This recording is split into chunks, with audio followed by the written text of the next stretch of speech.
अरिहन्ति सिद्धि सूर्योपाध्याय साधु सर्व अर्थ के प्रकाशी मांगलिक उपकारी है। जिनको स्वरूप जान रागते भय जो भक्ति काय को नमाए स्तुति उच्चारी है। धन्य धन्य तिन्हीं से काज सब आज भय कर जोड़ बार बार वंदना हमारी है। मंगल कल्याण सुख ऐसो हम चाहत हैं, हो मेरी ऐसी दशा जैसी तुम धारी है। हो मेरी ऐसी दशा जैसी तुम धारी है। हो मेरी ऐसी दशा जैसी तुम धारी है। जय जिनेंद्र। हमारे YouTube चैनल जिनमार्ग में आपका स्वागत है। हमारा पद्म पुराण ग्रंथ चल रहा है, आप सब ध्यान से इसको सुनिए और स्वाध्याय का लाभ लीजिए। एक दिन माता कोमल सेज पे शयन करती थी। तब रात्रि के पिछले पहर में अत्यंत कल्याणकारी 16 स्वप्न देखे। पहले स्वप्न में सफ़ेद ऐरावत हाथी देखा। दूसरे स्वप्न में ऊंचे कंधों वाला बैल देखा। तीसरे स्वप्न में चंद्रमा समान सफ़ेद केशों से युक्त सिंह देखा। चौथे स्वप्न में लक्ष्मी को सोने के कलशों से हाथी द्वारा स्नान कराते देखा। पांचवें सपने में 2 पुष्पों की माला आकाश में लटकती हुई देखी। छठे स्वप्न में अंधकार को दूर करने वाला सूर्य देखा। सातवें स्वप्न में रात्रि का आभूषण ताराओं का पति चंद्रमा देखा। आठवें स्वप्न में निर्मल जल में कलोल करते हुए सुंदर युगल मेन देखे। नौवें स्वप्न में जिनके गले में मोतियों के हार और पुष्पों की माला युक्त 5 प्रकार के रत्नों से पूर्ण स्वर्ण के कलश देखे। 10वें स्वप्न में जल से भरा कमल सहित सरोवर देखा। 11वें स्वप्न में समुद्र, उसमें अनेक जलचर जीव क्रीड़ा करते हुए तरंगों से युक्त देखा। 12वें स्वप्न में अनेक रत्नों से जड़ित स्वर्ण का सिंहासन देखा। 13वें स्वप्न में रत्नों से जड़ित देवताओं का विमान आते हुए देखा। 14वें स्वप्न में मोतियों की माला से मंडित अनेक मंजिल का धर्मेंद्र का भवन देखा। 15वें स्वप्न में 5 वर्ण के महारत्नों की राशि का अत्यंत ऊंचा ढेर देखा। 16वें स्वप्न में निर्धूम अग्नि की ज्वाला देखी। 16 स्वप्न के बाद मंगल शब्दों को सुनने से माता प्रबोध को प्राप्त हुई। देवियाँ कहती हैं, हे माता, तेरे मुख रूपी चंद्रमा की ज्योति से शर्मिंदा होकर रात्रि का निशाका मंद हुआ। सूर्य अब उदय होने वाला है। रात्रि व्यतीत हुई, अब निद्रा को छोड़ो। यह शब्द सुनकर माता सेज से उठी। कल्प वृक्षों की पुष्प और मोतियों से युक्त माता की सुंदर सेज उसे छोड़कर मरुदेवी माता सुगंधित महल से बाहर आई और प्रातःकाल की क्रिया कर रानी नाभि राजा के समीप आई। राजा रानी को देखकर सिंहासन से उठे। रानी राजा के पास सिंहासन पर बैठी और हाथ जोड़ प्रसन्न मन से रात्रि के पिछले पहर के देखे सपनों का फल पूछा। तब राजा ने कहा, हे कल्याण रूपिणी, तेरे 3 लोक के नाथ श्री आदि प्रभु का जन्म होगा। यह शब्द सुनकर माता को परम हर्ष हुआ और इंद्र की आज्ञा से कुबेर 15 महीने तक रत्नों की वर्षा करते रहे। गर्भ में आने के 6 महीने से ही रत्नों की वर्षा की, इसलिए इंद्रादि देवों ने हिरण्य गर्भ ऐसा नाम कहकर स्तुति की और 3 ज्ञान संयुक्त भगवान माता के गर्भ में आकर विराजमान हुए। माता को किसी प्रकार का दुख नहीं हुआ। 9 महीना 7 दिन के बाद भगवान ऋषभ देव का जन्म हुआ। तब नाभि राजा ने पुत्र के जन्म का महान उत्सव मनाया। 3 लोक के जीवों को हर्ष हुआ। इंद्रों के आसन कंपायमान हुए। भवनवासी देवों के बिना बजाए शंख बाजे। वे अंतर देवों के स्वयं ही ढोल बाजे। ज्योतिषी देवों के सिंहनाद हुआ और कल्पवासी देवों के घंटे बाजे।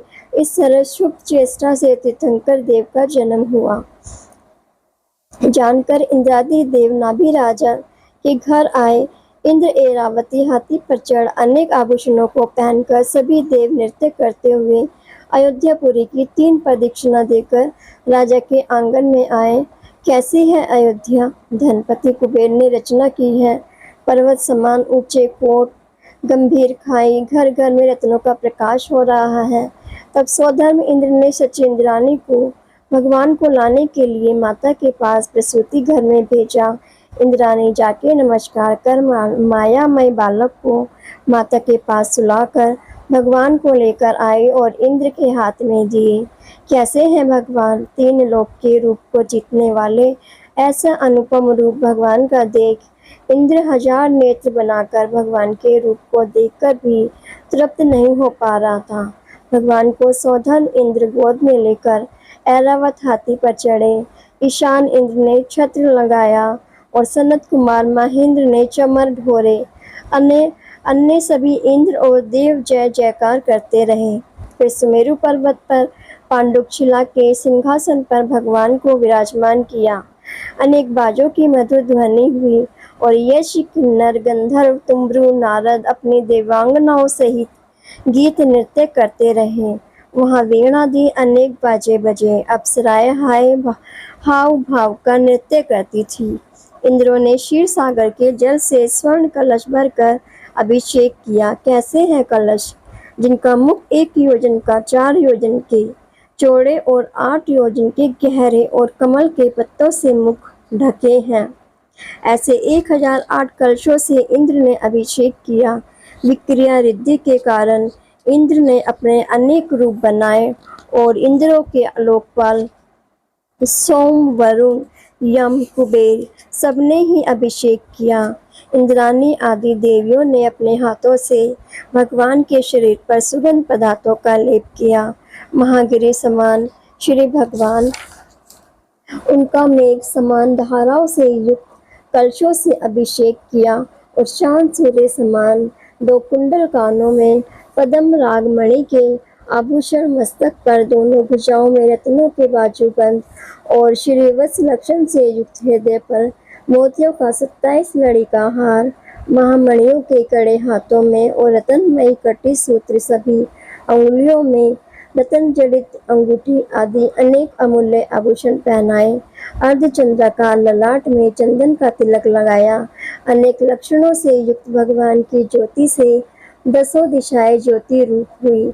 इस प्रकार भक्ति से देवियों ने आभूषण पहनाए। सो 3 लोक के आभूषण श्री भगवान के शरीर की ज्योति से वे आभूषण अत्यंत ज्योति को प्राप्त हुए। इस प्रकार 3 लोक के भूषण तीर्थंकर बालक को आभूषण पहनाकर इंद्रादिक देवों ने स्तुति की, हे देव, काल के प्रभाव से धर्म का विनाश हुआ।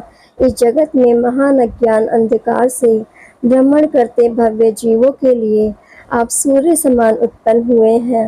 हे प्रभु, आपके वचन रूपी किरणों से इस संसार में केवल ज्ञान रूपी ज्योति प्रकट हुई है और पाप रूपी शत्रु को नाश करने के लिए आप तीक्ष्ण बाण ही हैं।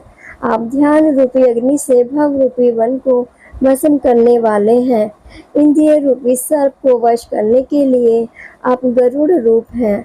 संदेह रूप मेघ को उखाड़ने के लिए आप प्रबल पवन हैं। हे नाथ, बहुत दिनों के प्यासे भव्य जीव को आप धर्म रूपी अमृत पिलाने वाले हैं। आपकी अत्यंत निर्मल कीर्ति 3 लोक में फैली है। आप कल्प वृक्ष रूप मनवांछित फल को देने वाले हैं। कर्म रूपी काष्ठ को काटने के लिए तीक्ष्ण कुठार रूप है। मोह रूपी पर्वत को खंड खंड करने के लिए वज्र रूप है। दुख रूपी अग्नि को बुझाने के लिए जल रूप है। इस प्रकार इंद्रादिक देवों ने भगवान की स्तुति कर बारंबार नमस्कार किया और इंद्रहार ऐरावत हाथी पर बैठकर अयोध्या में आए। इंद्र ने माता की गोद में भगवान को देकर परम आनंदित हो तांडव नृत्य किया। इंद्र ने माता की गोद में भगवान को देखकर परम आनंदित हो तांडव नृत्य किया। इस प्रकार जन्मोत्सव मनाकर देव अपने अपने स्थान को चले गए। माता पिता भगवान को देखकर बहुत हर्षित हुए। कैसे हैं भगवान? अनुपम आभूषणों से विभूषित, सुगंधित लेप से युक्त, निर्मल चारित्र एवं अपने शरीर की ज्योति से सर्व दिशाओं को प्रकाशित किया है। माता भगवान को गोद में लेकर ऐसी शोभायमान हो रही थी जैसे सूर्य निकलते पूर्व दिशा। 3 लोक के ईश्वर को देख नाभि राजा अपने आप को कृतार्थ मानकर अति प्रसन्न हो रहे थे। जगत में श्रेष्ठ जानकर माता पिता ने ऋषभ नाम भगवान का घोषित किया। इंद्र ने भगवान के हाथ के अंगूठे में अमृत रस भरा, उसको पीकर भगवान का शरीर वृद्धि को प्राप्त हुआ। प्रभु के आयु प्रमाण इंद्र ने देवों को रखा, जिन बालक उन्हीं के साथ क्रीड़ा करते थे, माता पिता देख प्रसन्न होते थे। अतः भगवान के आसन, शयन, सवारी, वस्त्र, आभूषण, भोजन, पान, सुगंधित पदार्थ, गीत, नृत्य आदि सब सामग्री देवों पुनीत होती थी। थोड़े ही समय में भगवान अनेक गुणों से संपन्न हुए। उनका अनुपम रूप मन और नेत्र को हरने वाला, मेरु समान ऊंचा शरीर, दृढ़ वक्ष स्थल, खंभे समान भुजाएं, दान करने में कल्प वृक्ष समान, सूर्य चंद्र के तेज को जीतने वाला, प्रभु का मुख कोमल लाल हथेली, केश महासुंदर सघन पतले चिकने श्याम वर्ण के हैं। ऐसी उपमा के धारी भगवान कुमार अवस्था में भी जगत के जीवों को सुखदायक होते थे। उस समय कल्प वृक्ष सर्वथा नष्ट हो गए थे। बिना बोए अनाज स्वयं उगकर इस पृथ्वी को सुशोभित कर रहे थे। षट कर्म को करने में मानव अनजान एवं भोले थे। उन्होंने प्रथम एक क्षुरत का भोजन किया। वह भोजन कांति एवं शक्ति बढ़ाने में समर्थवान था। कुछ दिनों के पश्चात लोगों की भूख बढ़ी, जो कि इक्षुरस से तृप्ति नहीं हुई। तब सभी मानव नाभि राजा के निकट आए और नमस्कार कर प्रार्थना करते हैं कि हे नाथ, कल्प वृक्ष सभी नष्ट हो गए हैं। हम क्षुधा तृष्णा से पीड़ित होकर आपकी शरण में आए हैं। आप ही हमारी रक्षा करें हे प्रभु। इस जगत पर अनेक फलों से युक्त वृक्ष उत्पन्न हुए हैं, परंतु उनकी विधि हम नहीं जानते। इनमें कौन भक्ष्य है और कौन अभक्ष्य है। गाय भैंस के थनों से कुछ झरता है, पर वह क्या है? यह व्याघ्र सिंहासन पहले सरल थे, अब वे क्रूरता रूप हो रहे हैं। इस पृथ्वी पर जल से भरे सरोवर में पुष्प दिख रहे हैं। ये सब क्या है प्रभु? आपके प्रसाद से आजीविका के उपाय जानकर हम सुख से जीवन जी सकते हैं। इस प्रकार के वचन सुनकर प्रजा को दुखी देख नाभि राजा को दया उत्पन्न हुई और कहा कि इस समय संसार में ऋषभ देव के समान और कोई भी नहीं है। उनके जन्म समय में रत्न वृष्टि, देवों का आगमन, प्राणियों को हर्ष उत्पन्न होना, ऐसे अतिशय से युक्त जो भगवान हैं, उनके समीप जाकर आजीविका का उपाय पूछे। प्रजा सहित नाभि राजा भगवान के समीप आए। प्रजा ने नमस्कार कर भगवान की स्तुति की। हे देव, आपका शरीर तेज रूप है, आप सर्व लक्षणों से सुशोभित हैं। आपके निर्मल गुणों की कीर्ति जगत में फैल रही है। हे प्रभु, हम अपनी आजीविका के कारण आपके पिता के पास आए थे, सो वे हमें आपके निकट लाए हैं। आप महापुरुष, महाविद्वान, अतिशय से मंडित, परम दयालु, हमारी रक्षा करो। क्षुधा तृष्णा हरने का और सिंह आदि क्रूर जीवों से बचने का उपाय बताओ। तब कृपा निधि कोमल हृदय भगवान ने प्रजा को दुखी देख अवधि ज्ञान से विदय क्षेत्र की रचना जानकर इंद्र को कर्म भूमि की रचना प्रकट करने की आज्ञा दी। प्रथम ही नगर, ग्राम, ग्राहिक की रचना की। जो मनुष्य शूरवीर थे, उनकी क्षत्रिय वर्ण की स्थापना की और कहा कि आप दीन अनाथों की रक्षा करो। किसी को व्यापार कार्य बताकर वैश्य की स्थापना की। जो मानव सेवा करने वाले थे, उनको शूद्र कहा। इस प्रकार भगवान ने प्रजा को क्षुधा तृष्णादि दूर करने का मार्ग बताया। इसलिए भगवान को सभी कृत्य युग कहकर परम हर्ष को प्राप्त हुए। श्री ऋषभ देव के नंदा और सुनंदा, यह दो रानियां थी। बड़ी रानी के भृतादि 100 पुत्र और एक ब्राह्मणी पुत्री थी, और दूसरी रानी सुनंदा के बाहुबली एक पुत्र एवं सुंदरी एक पुत्री थी। ऐसे भगवान ने 63 लाख पूर्व काल तक राज्य किया और 20 लाख पूर्व तक कुमार काल में रहे। इस प्रकार 83 लाख पूर्व काल गृहस्थ जीवन में बिताया।